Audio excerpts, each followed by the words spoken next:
Haley with Southeast Pit Report, and I'm here with Mattie Montgomery from For Today, and we are going to give y'all some of the info y'all been wanting. So, Mattie, has the release of Fight the Silence reached the expectations that you were looking for?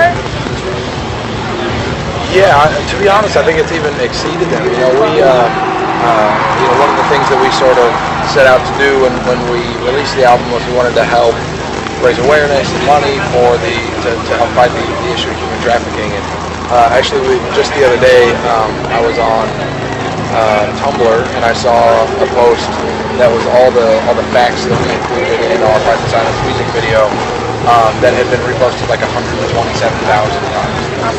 And we were like, that's incredible, because if it's been reposted that many times, then who knows how many millions of people have seen it, and it's cool to see people that, I'm sure that many of those people don't even know who our band is, and it's cool to see the message going further than the music, because that's what it's always been about for us. Most definitely, and that actually answered my next question, explaining what is Fight the Silence, and coming from, that's my passion actually, is helping the victims of human trafficking when they're rescued, so it's cool to see bands getting more involved with that now, so awesome.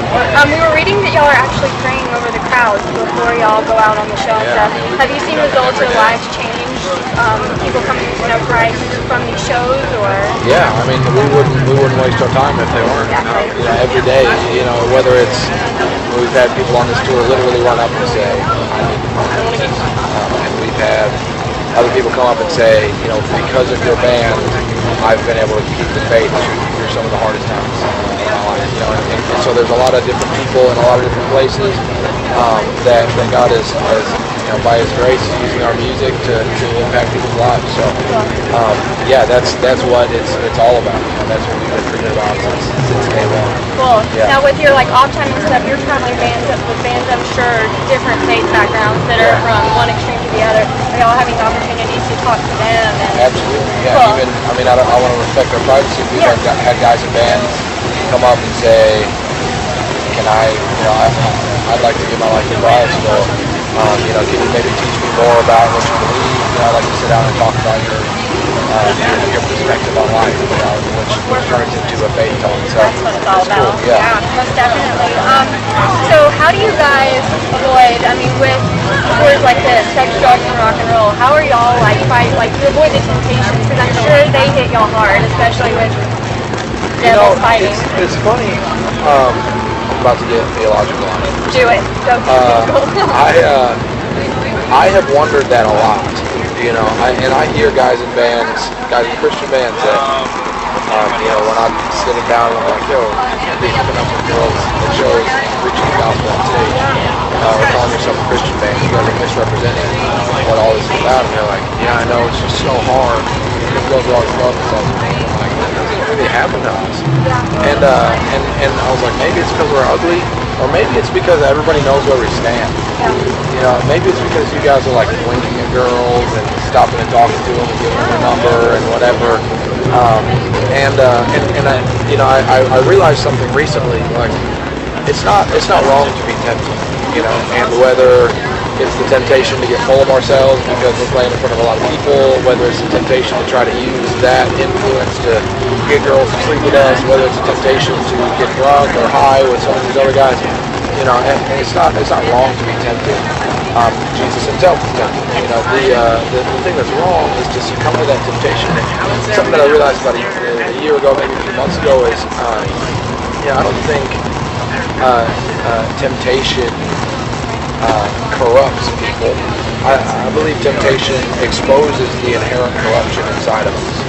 And so what I say to fans that are always falling into temptation, and they're like, yeah, it's just too hard to not sleep with girls on tour. It's just too hard to not do drugs and get drunk when you're on tour. There's so many temptations. I say, well, the issue is not that you're being tempted. The issue is that somewhere deep down inside, that temptation is being met with a desire that really, in your heart of hearts, you were standing up on that stage thinking, I'd really like to sleep with a girl at this show. Really, in your heart of hearts, you're thinking, man, I'd like to find some cocaine. Man, I'd like to go get drunk after this, whatever. It's not an issue of well, the temptation hit me and I just couldn't overcome it. But the Bible promises us that God will never allow us to be tempted beyond what we can bear. The reality is that we didn't want to overcome it. And we saw the temptation instead of seeing it as a temptation, they saw it as an opportunity, and they took advantage of it. And so, at the end of the day, none of us cheat on our wives when we're on tour. None of us get drunk. None of us are on drugs. We honor God with our lives to absolutely to the best of our ability. That's not to say we're perfect, but that is to say that we are trying to come closer to the standard of Christ every day.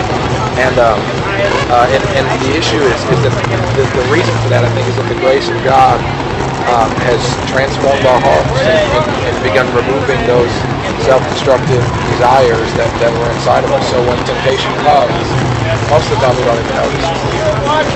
That's cool. A couple more, I promise I'll be good. How is being on the road so long? Like, I know your wife and kids came to see you for your birthday. Happy belated birthday, by the way.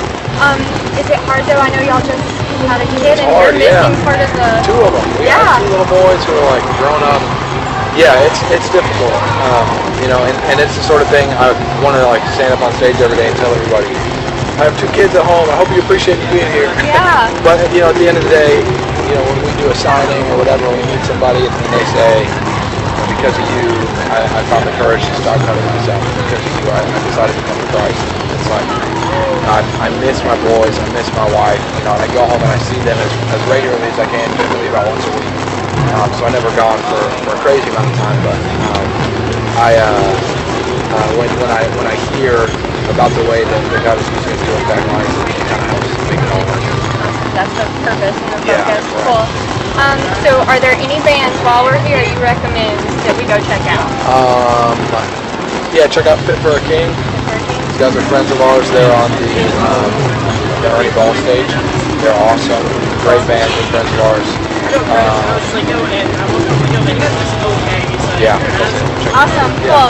Well, guys, be sure to check out Florida Day on the rest of Warped Tour, and y'all are going on a tour right after. We are, Tour. We came with Romans in like September, October. Awesome. Be sure to check them out, guys. We'll see you later. Awesome.